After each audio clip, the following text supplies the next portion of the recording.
ونصلي ونسلم على رسوله الكريم أما بعد فأعوذ بالله من الشيطان الرجيم بسم الله الرحمن الرحيم وننزل من القرآن ما هو شفاء ورحمة للمؤمنين صدق الله العظيم اللهم صل على سيدنا ومولانا محمد وعلى آل سيدنا واصحاب سیدنا و مولانا محمد وبارک وسلم وصلوا علیہ۔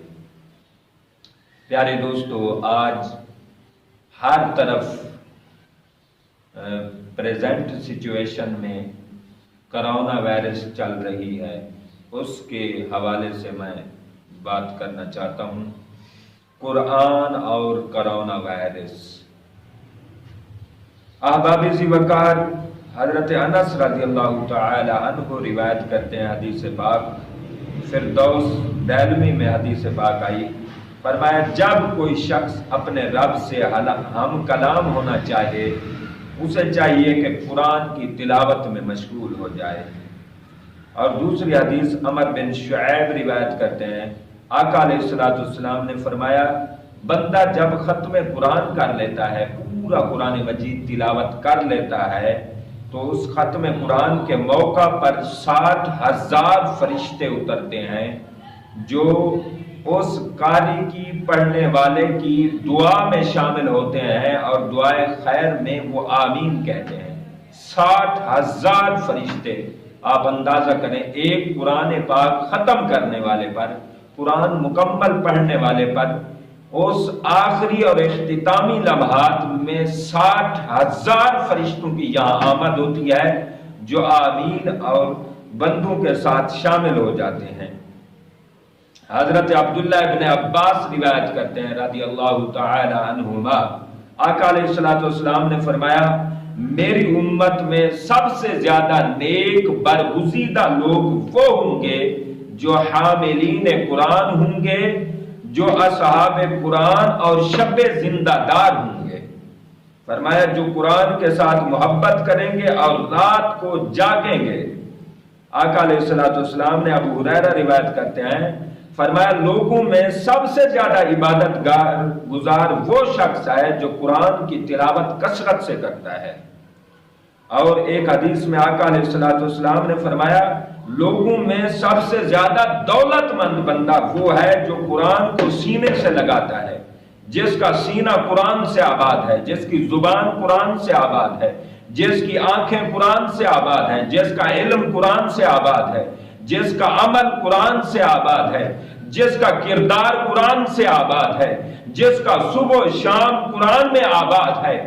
آقا علیہ السلام نے فرمایا سب سے امیر اور سب سے غنی اور دولت مند اور صاحب رحمت وہی بندہ ہوگا جس کا سینہ قرآن سے آباد ہو، جس کی ہر چیز قرآن کی آباد کاری میں ہو، جس کی ہر چیز قرآن سے آباد ہو۔ آقا علیہ السلام نے فرمایا آنکھوں کو بھی عبادت کا حصہ دو۔ ابو سعید روایت کرتے ہیں، فرمایا آنکھوں کو بھی عبادت کا حصہ دو۔ آقا علیہ السلام سے پوچھا گیا حضور آنکھوں کو عبادت کا حصہ دو؟ فرمایا کثرت سے قرآن کی زیارت کرو اور قرآن میں تدبر کرو اور قرآن میں غور کرو اور قرآن کے عجائبات سے عبرت حاصل کرو۔ آقا علیہ السلام نے کیا کیا حدیثیں بیان فرمائی؟ فرمایا جنت کے درجات آیات قرآنیہ کی مقدار میں ہوں گے، جتنا کسی کے دل میں سینے میں قرآن آباد ہوگا اتنا ہی وہ اعلیٰ درجے کا ہوگا، اتنی وہ اعلیٰ سیڑھیاں چڑھ سکے گا۔ اور ایک حدیث میں آقا علیہ السلام نے فرمایا، یہ حضرت عمر رضی اللہ تعالیٰ عنہ روایت کرتے ہیں، فرمایا آقا علیہ السلام نے جو قرآن پڑھتا ہے، فرمایا قرآن پڑھنے والے کا احترام کیا کرو، جس نے اس کا احترام کیا گویا کہ اس نے میں نبی کا احترام کیا۔ جس نے قرآن پڑھنے والے کا احترام کیا اس نے میرا احترام کیا۔ اور ایک حدیث میں آقا علیہ السلام نے فرمایا ہر میزبان اپنے دسترخوان پر جو اس سے ہو سکتا ہے وہ پیش کرتا ہے اور دسترخوان کو سجاتا ہے۔ فرمایا اللہ کا دسترخوان تلاش کرنا چاہتے ہو تو وہ قرآن ہے، قرآن میں اللہ نے ہر چیز کو من و سلوہ کو سجا دیا ہے، قرآن میں اللہ نے ہر چیز کو سجا دیا ہے۔ فرمایا اس سے جڑے رہو، رب سے انعامات پاتے رہو، نعمتیں کھاتے رہو۔ آقا علیہ الصلوۃ والسلام نے فرمایا تم اللہ کے پاس اس سے بہتر کوئی چیز لے نہیں سکتے، یعنی قرآن سے بڑی کوئی چیز لے نہیں سکتے۔ آقا علیہ الصلوۃ والسلام نے فرمایا حامل قرآن اسلام کا جھنڈا اٹھائے ہوئے ہے، جس نے اس کی عزت کی، جس نے اس کی توقیر کی، اس نے اللہ کی توقیر کی، اس نے اللہ کی عزت کی، اور جس نے اس کی اہانت کی، توہین کی، اس کو ذلیل کیا، اس نے اللہ سے جنگ کی ہے، اللہ رب العالمین نے اس سے جنگ کا وعدہ کیا ہے۔ تو میرے یارو یہ کرونا وائرس کیا چیز ہے؟ یہ قرآن خدا کا دسترخوان ہے، یہ قرآن خدا کی رحمت ہے، یہ قرآن خدا کی طرف سے شفا ہے۔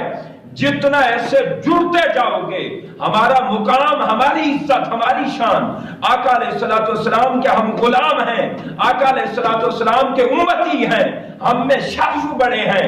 آقا علیہ الصلوۃ والسلام ایک قرآن مجید کی آیت آتی ہے سورۃ مریم میں، آقا علیہ الصلوۃ والسلام نے اس کی تشریح کی ہے۔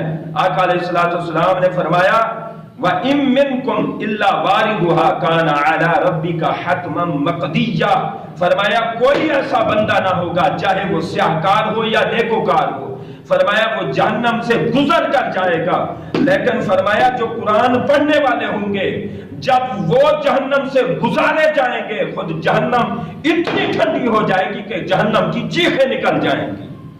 ہم تو اتنی طاقت والے ہیں کہ ہم اگر جہنم سے گزرے جہنم ٹھنڈی بھی ہو جائے اس کی چیخیں نکل جائیں۔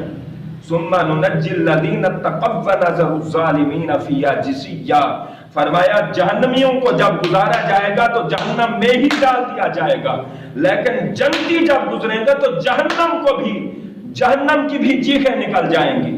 یہ کرونا وائرس کیا ہے؟ ہم تو جہنم کو بھی پسینہ دینے والے ہیں، ہم تو جہنم کی بھی چیخیں نکالنے والے ہیں۔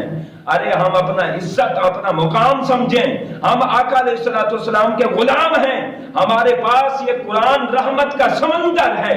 ہمارے یوں نہ ہو کہ ہم سمندر میں رہ کر بھی پیاسے رہیں، سمندر کے کنارے پر رہ کر بھی پیاسے رہیں۔ آؤ اٹھو اور اپنے اندر جذبہ پیدا کرو، رات کی لمحات میں، رات کی تاریکیوں میں، رات کی تنہائیوں میں، رات کو واجد کے ساتھ، کیف کے ساتھ، پرسوز انداز میں، پرگداز انداز میں رب کو مناؤ، قرآن سے جڑو، قرآن کو پڑھو۔ جتنا قرآن سے جڑو گے رب کی رحمتیں ہوں گی۔ اور یہ وائرس کیا چیز ہے؟ اس سے بڑی بڑی وائرسیں آ جائیں قرآن کے سامنے کچھ بھی نہیں ہے۔ قرآن کی جب رحمت برسے گی سب کا بیڑا پار ہو جائے گا، سب کو امن و امان اور سب کو سلامتی اور خیر و عافیت ملے گی۔